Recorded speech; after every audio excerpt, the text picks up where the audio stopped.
the main words, or the two main sets of words, or pairs of words that are being thrown around regarding this topic. So the first is binary versus non-binary. So people seem to get very excited about realizing or talking about the fact that gender isn't really binary. We used to think it was binary. We grew up in a world that we thought it was binary, but no, they're here to tell us that it's not true. It's not binary. It's far more complicated and nuanced, and it's different for everyone, and it's very rich and expansive, and you can your gender identity doesn't need to conform, that's the words they're using, to the simple stereotypical binary of male female.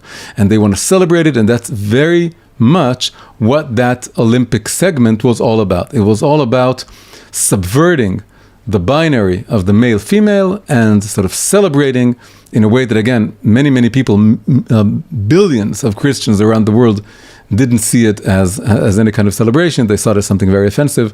And of course Jews, and of course Muslims, anyone who's a little bit of, has some tradition to them and is basically not part of this progressive woke culture that's trying to, again, deconstruct this whole notion of male-female. But for them, the people doing this, and they got to have a segment in the opening of the Olympics, it's a big thing, and it's all over the popular culture, is they're celebrating the concept that gender isn't binary. So that's the first pair of concepts we have to tackle, is binary versus non-binary. And the second pair of concepts is sex versus gender. They used to be synonyms. Gender basically used to be a more polite word for sex that you would put on forms. It's sort of impolite to ask what sex you are, so you ask what gender you are, and you would write male or female. So it used to be absolute synonyms. But over the past few decades, and this was pushed by academic circles, by basically the gender studies people, is they started saying that sex and gender are totally different things. Then they're saying, well, okay, yeah, maybe biological sex is binary. There are men and women. We're not arguing against that. Some are arguing, but some are not arguing. They're saying sex is simple, it's biological, but gender, that's a whole other thing. What is gender? Gender is something far richer and more complicated. It's what you feel, it's how you behave, it's all the different cultural associations or concepts that seem to go along with the concepts of male and female. So we have to separate. And sex is maybe binary, but gender, that's a whole new story. We have to write tons of books about it and talk about it and allow any kind of expression because that's who people are and they need to express themselves. So let's try and go into this and basically make all of this make sense. We want to find our way in this labyrinth. It's not that complicated of a labyrinth. It appears complicated. It's not very complicated. And I'm going to try and simplify it for you. So we'll start with something very solid we can all hold on to. And that is that biological sex is, in fact, absolutely binary. It is absolutely binary. It's not nearly absolutely binary. It's absolutely binary. Why am I saying that? And it appears to be problematic even in Torah terms, what I'm saying. I'll explain in a minute. But it is absolutely binary. Why? Because in nature, and this is all the way up from plants to human beings, with all the other species of plants and animals in between, there are only two gametes. Gametes are the procreative cells. And these are the ovum and the sperm, the egg and the sperm. So the egg and the sperm there's only two types of gametes. There's no third type, there's no spectrum, there's nothing in between. There are only two kinds. And basically, male and female in nature are the carriers of the egg and the sperm. The sperm is called the small gamete because it's always smaller, and the egg is called the large gamete because it's always larger. And the female is the one that carries the egg and is destined to carry in some way the fetus or the egg or whatever it is, and the male is the one that carries the sperm.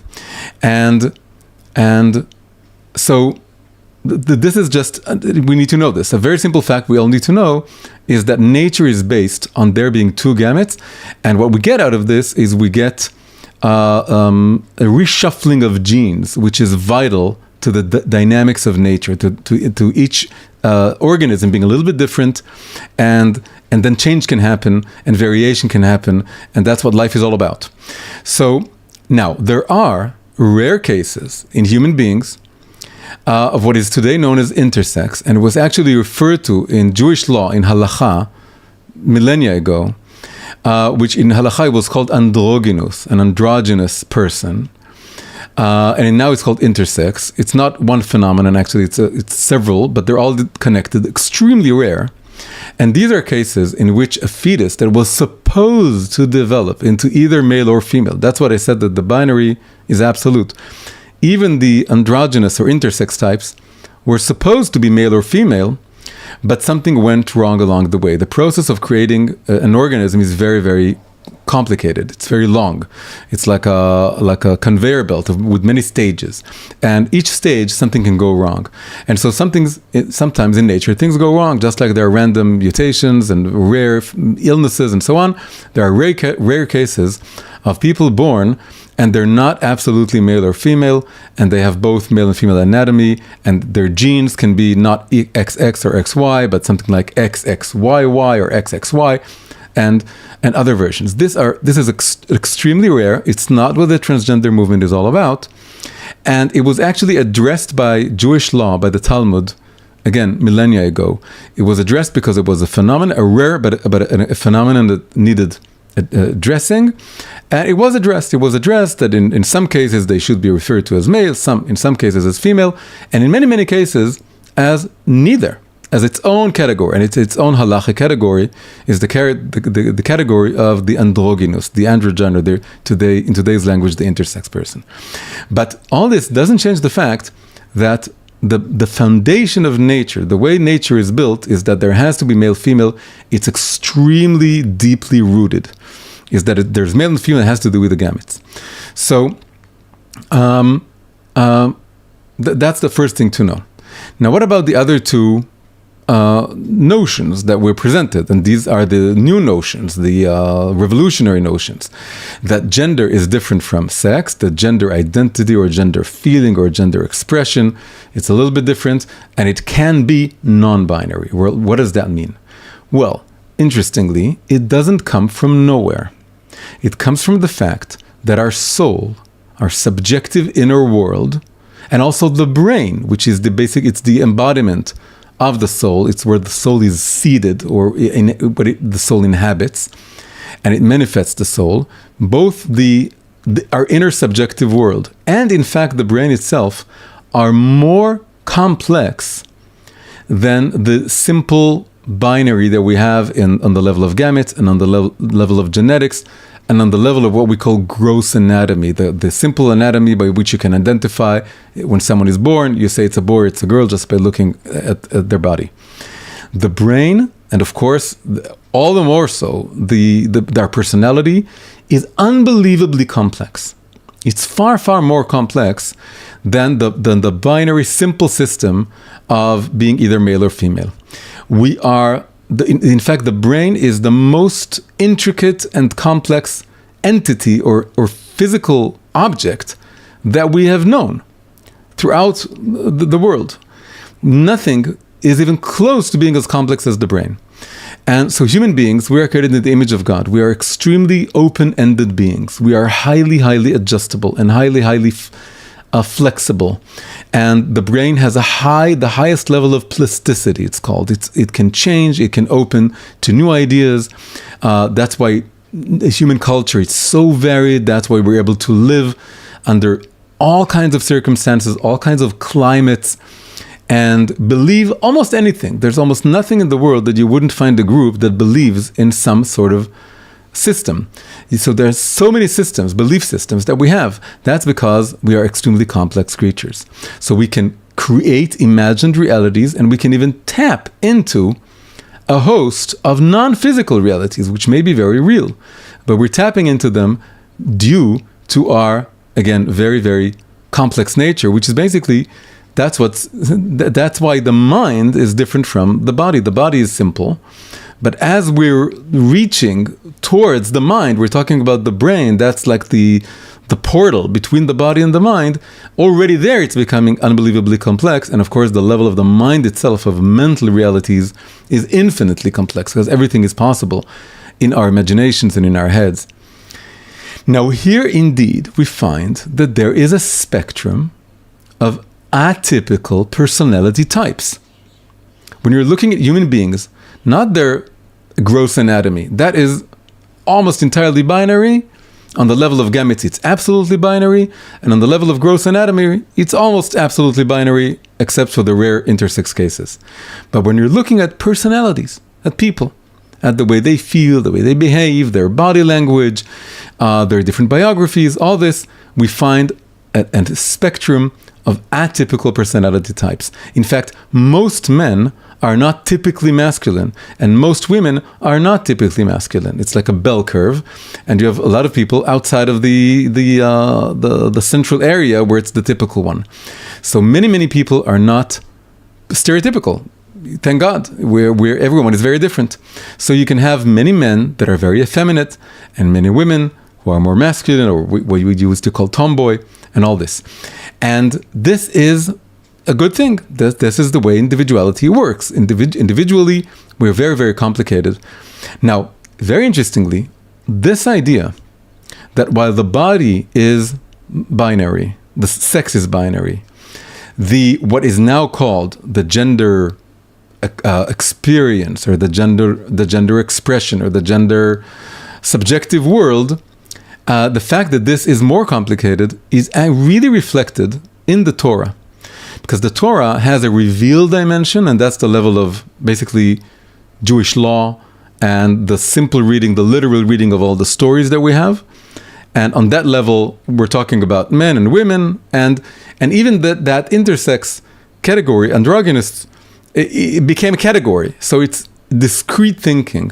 The revealed level of the Torah is talking about discrete categories.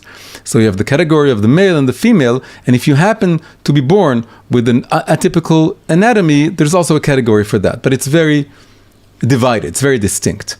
But when you go into the hidden, or the esoteric, the inner level of the Torah, which is the level of Kabbalah and Chassidut, which is the main topic of our classes, we actually find a lot of room for things that are outside the binary.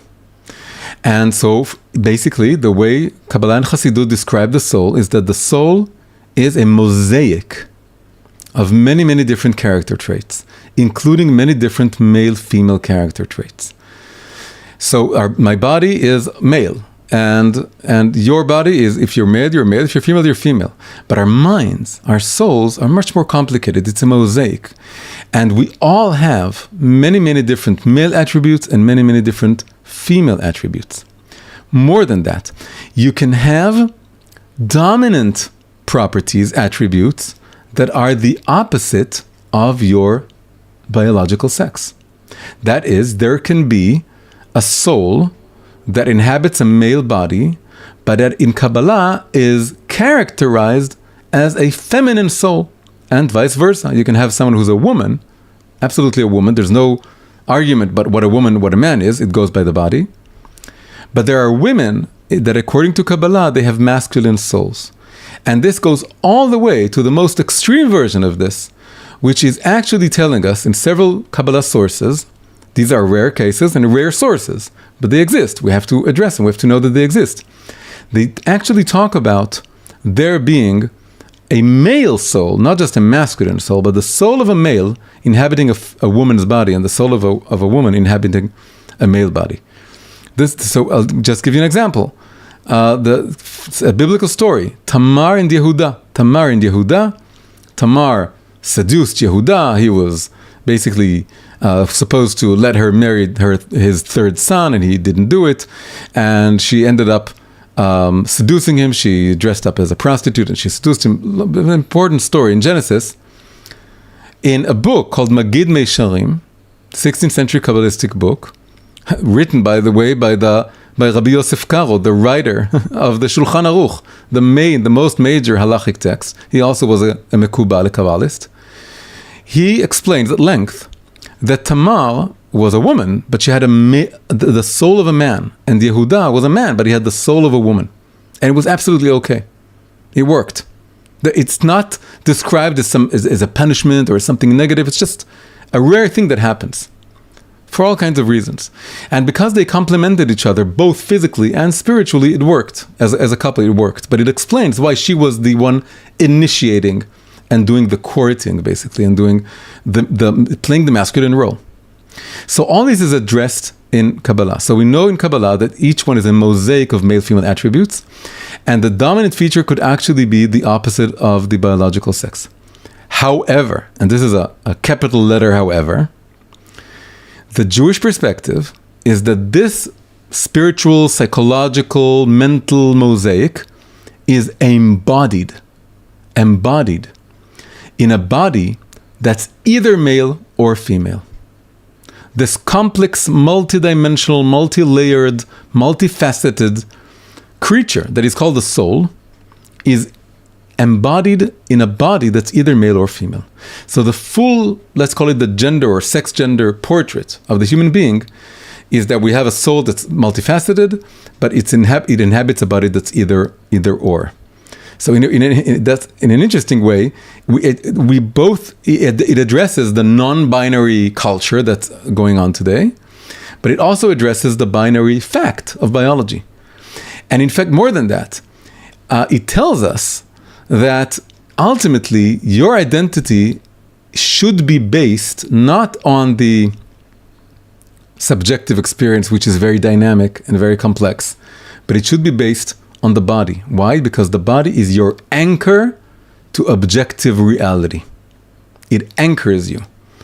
If you untie your boat you unanchor your boat and from the shore of reality, then you start drifting into the ocean of subjective feelings. And that's dangerous. It's not a good thing to do.